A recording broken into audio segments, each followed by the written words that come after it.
राहुल एक 19 साल का होनहार लड़का था जो अपनी चाची सीमा और चाचा रवि के साथ रहता था।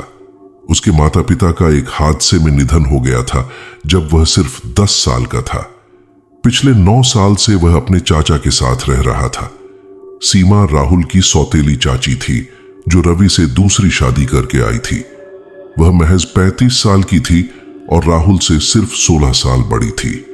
शुरू में तो सीमा ने राहुल के साथ एक मां जैसा व्यवहार किया, लेकिन धीरे धीरे उसका व्यवहार बदलने लगा।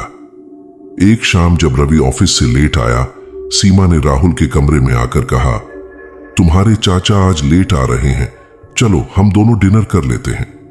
राहुल ने सामान्य रूप से हां कर दिया। डिनर के दौरान सीमा ने शराब के 2 पैग लिए और राहुल को भी पीने के लिए कहा। राहुल ने इनकार कर दिया। चाची, मैं नहीं पीता। सीमा ने कहा, तुम अब बड़े हो गए हो, थोड़ी सी शराब से क्या हो जाएगा। राहुल ने फिर मना कर दिया, लेकिन सीमा ने जबरदस्ती उसे पिलानी चाहिए। इस दौरान उसने राहुल के कंधे पर हाथ रख दिया। राहुल को यह अजीब लगा और वह वहां से उठकर चला गया। अगले कुछ दिनों में सीमा का व्यवहार और भी अजीब हो गया। वह राहुल के सामने कम कपड़े पहनकर आने लगी। जब रवि घर पर नहीं होता तो वह राहुल के कमरे में बिना किसी कारण के आ जाती। एक दिन रवि शहर से बाहर गया हुआ था। रात के समय सीमा ने राहुल के कमरे का दरवाजा खटखटाया। राहुल, मुझे तुमसे जरूरी बात करनी है। राहुल ने दरवाजा खोला तो सीमा ने उसे गले लगा लिया। राहुल हैरान रह गया। चाची, आप क्या कर रही हैं? सीमा ने कहा, मैं तुमसे प्यार करती हूं राहुल। तुम्हें पता है रवि तो बूढ़ा हो गया है, हम दोनों एक साथ रह सकते हैं। राहुल ने खुद को छुड़ाते हुए कहा, चाची, आप मेरी चाची हैं, यह सब गलत है, कृपया मेरे कमरे से बाहर जाइए। लेकिन सीमा नहीं मानी। उसने राहुल को धमकी दी, अगर तुमने मेरी बात नहीं मानी तो मैं सबको कहूंगी कि तुम मुझे परेशान करते हो। तुम्हें पता है लोग किसकी बात मानेंगे। राहुल समझ गया कि स्थिति गंभीर है।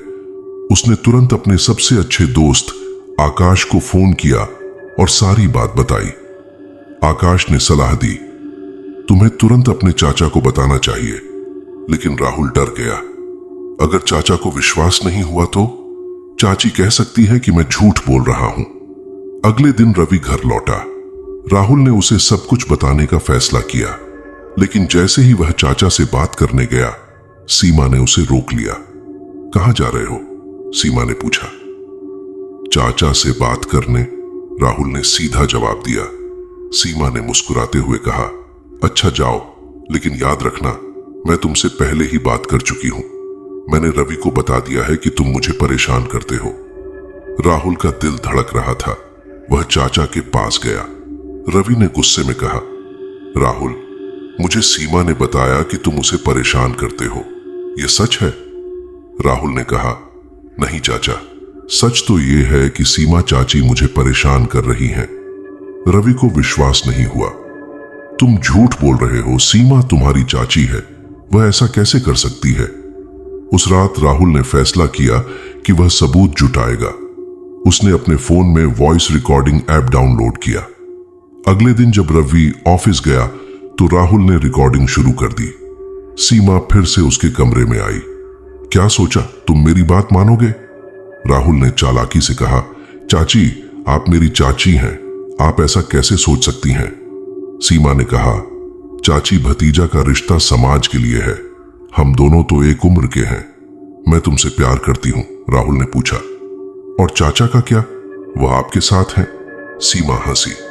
रवि, वह तो बूढ़ा हो गया है, मैं उससे सिर्फ पैसों के लिए हूं, तुम्हारे साथ मैं असली प्यार कर सकती हूं। राहुल के पास अब सबूत था। उसने रिकॉर्डिंग सेव कर ली, लेकिन सीमा को शक हो गया। तुम्हारे हाथ में फोन क्यों है, क्या तुम रिकॉर्ड कर रहे हो? सीमा ने फोन छीनने की कोशिश की। राहुल ने उसे रोका। इसी हड़बड़ाहट में सीमा ने जोर से चिल्लाना शुरू कर दिया, बचाओ, राहुल मुझे परेशान कर रहा है। पड़ोसी इकट्ठा हो गए। सीमा ने सबके सामने राहुल पर आरोप लगाया। रवि को फोन करके बुलाया गया। रवि आया तो सीमा ने रो रो कर कहानी सुनाई कि राहुल उसे परेशान कर रहा था। रवि ने गुस्से में राहुल से कहा, तुम्हें इस घर से निकलना होगा। मैं तुम्हें पाल पोस कर बड़ा किया और तुमने यह किया। राहुल ने कहा, चाचा मेरे पास सबूत है। उसने रिकॉर्डिंग चलाई। रिकॉर्डिंग सुनकर रवि का चेहरा सफेद पड़ गया। सीमा की हालत खराब हो गई, वह बेहोश हो गई। रवि ने राहुल से कहा, माफ करना बेटा, मुझे तुम पर विश्वास नहीं किया, लेकिन अब नुक्सा। अगली सुबह कोर्ट का वह कमरा तनाव से भरा हुआ था। राहुल अपने चाचा रवि और वकील के साथ पहुंचा। सीमा दूसरी तरफ अपने वकील के साथ बैठी थी। उसके चेहरे पर एक अजीब सी आत्मविश्वास भरी मुस्कान थी। केस की सुनवाई शुरू हुई। सबसे पहले सीमा के वकील ने दलील दी। यह मामला एक युवा लड़के द्वारा अपनी ही चाची के साथ दुर्व्यवहार का है। राहुल ने सीमा का शोषण किया और जब वह मानने से इनकार कर दिया तो उसने झूठी रिकॉर्डिंग बनाकर उसे बदनाम करने की कोशिश की। फिर राहुल के वकील की बारी आई। उन्होंने कहा, यह मामला वास्तव में एक युवा लड़के पर झूठे आरोपों का है। सीमा ने राहुल के साथ अनुचित व्यवहार किया और जब राहुल ने मना किया तो उसने बदला लेने के लिए झूठे आरोप लगाए। जज ने गंभीरता से दोनों पक्षों की बात सुनी। फिर उन्होंने रिकॉर्डिंग सुनने का आदेश दिया। कोर्टरूम में रिकॉर्डिंग सुनाई गई। सीमा की आवाज साफ सुनाई दे रही थी। चाची भतीजा का रिश्ता समाज के लिए है। मैं तुमसे प्यार करती हूं। रवि तो बूढ़ा हो गया है। रिकॉर्डिंग खत्म होते ही कोर्टरूम में सन्नाटा छा गया। सीमा का चेहरा लाल हो गया। उसके वकील भी हैरान थे। जज ने सीमा से पूछा, क्या आप इस रिकॉर्डिंग को सच मानती हैं? सीमा ने हड़बड़ाते हुए कहा, नहीं, मतलब यह रिकॉर्डिंग फर्जी है, इसे एडिट किया गया है। लेकिन जज ने फोरेंसिक जांच का आदेश दे दिया। साथ ही उन्होंने रवि को गवाही देने के लिए बुलाया। रवि ने कोर्ट में कहा, मैंने अपनी पत्नी सीमा को राहुल के कमरे में जाते देखा था। मुझे शक था, लेकिन मैंने कभी सोचा नहीं था कि वह ऐसा कर सकती है। रिकॉर्डिंग सुनकर मुझे सच्चाई का पता चला। अब सीमा की बारी थी। जब उससे सवाल किए गए तो वह अपनी कहानी में उलझती चली गई। एक तरफ तो वह कह रही थी कि राहुल उसे परेशान करता था, दूसरी तरफ रिकॉर्डिंग में वह खुद राहुल को प्यार का इजहार करती सुनाई दे रही थी। जज ने गुस्से में कहा, आप कोर्ट का समय बर्बाद कर रही हैं। सच्चाई सामने आ चुकी है। लेकिन तभी एक नया मोड़ आया। सीमा के वकील ने कहा, मेरी क्लाइंट मानसिक रूप से परेशान है, उन्हें इलाज की जरूरत है, सजा की नहीं।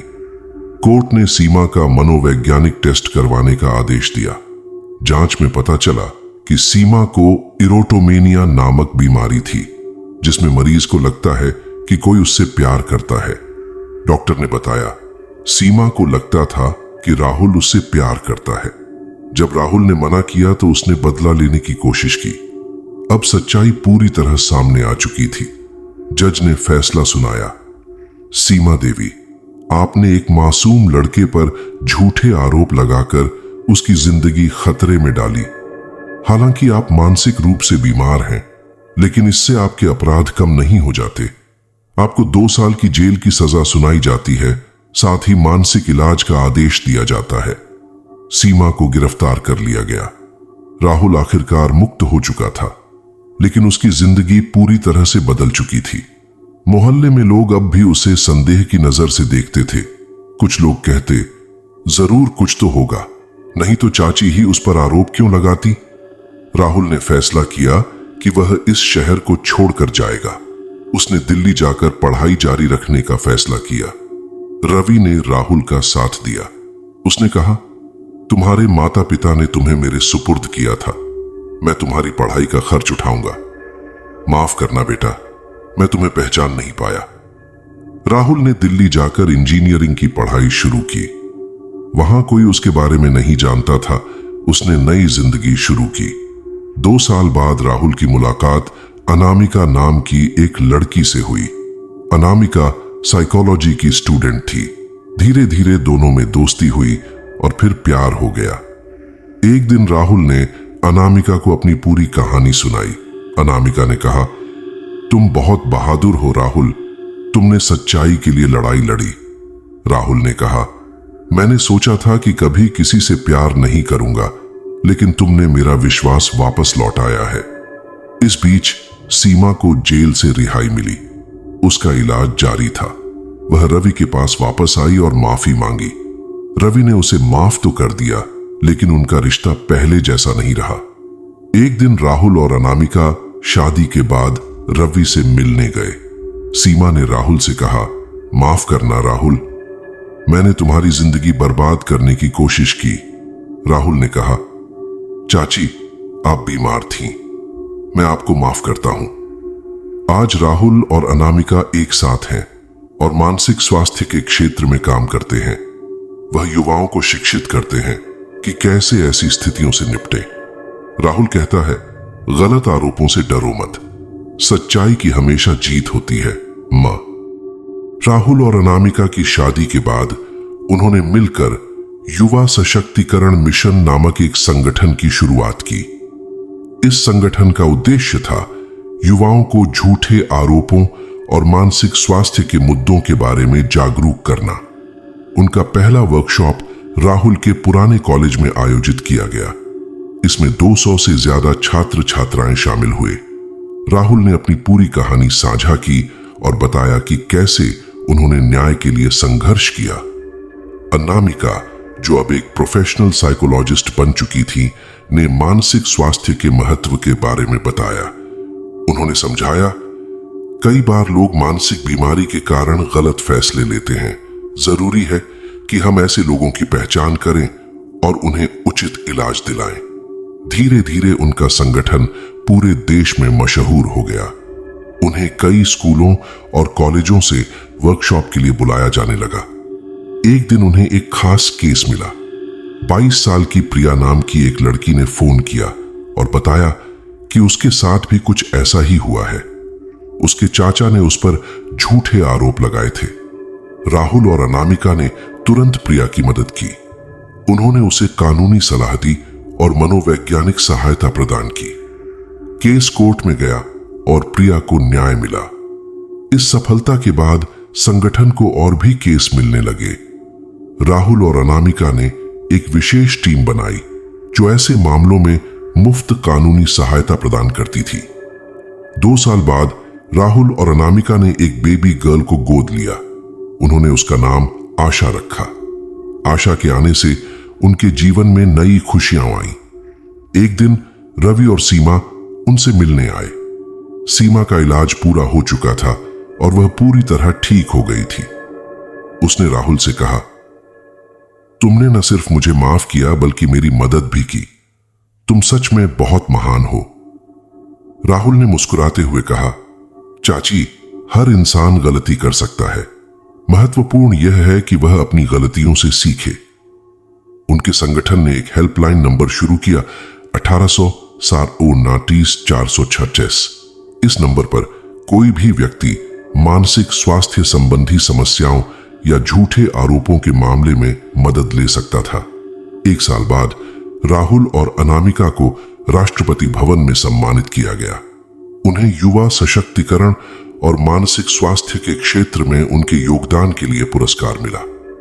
समारोह में राहुल ने कहा, जब मेरे साथ यह सब हुआ था तो मैंने सोचा था कि मेरी जिंदगी खत्म हो गई है, लेकिन आज मैं कह सकता हूं कि हर मुश्किल हमें मजबूत बनाती है। महत्वपूर्ण यह है कि हम हार न माने और सच्चाई के रास्ते पर चलें। आज राहुल और अनामिका का संगठन देश के 10 राज्यों में काम कर रहा है। उन्होंने हजारों युवाओं की मदद की है और कई परिवारों को न्याय दिलाया है। उनकी बेटी आशा अब 5 साल की है और वह भी अपने माता पिता के काम में रुचि लेती है। वह कहती है, मैं बड़ी होकर मम्मी पापा की तरह लोगों की मदद करूंगी। रवि और सीमा अब राहुल के संगठन में स्वयं सेवक के रूप में काम करते हैं। सीमा विशेष रूप से मानसिक स्वास्थ्य जागरूकता कार्यक्रमों में सक्रिय भूमिका निभाती है। इस कहानी का अंत होता है, लेकिन यह संदेश देता है कि 1.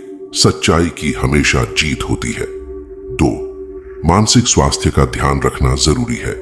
3. गलतियों से सीखकर आगे बढ़ना चाहिए। 4.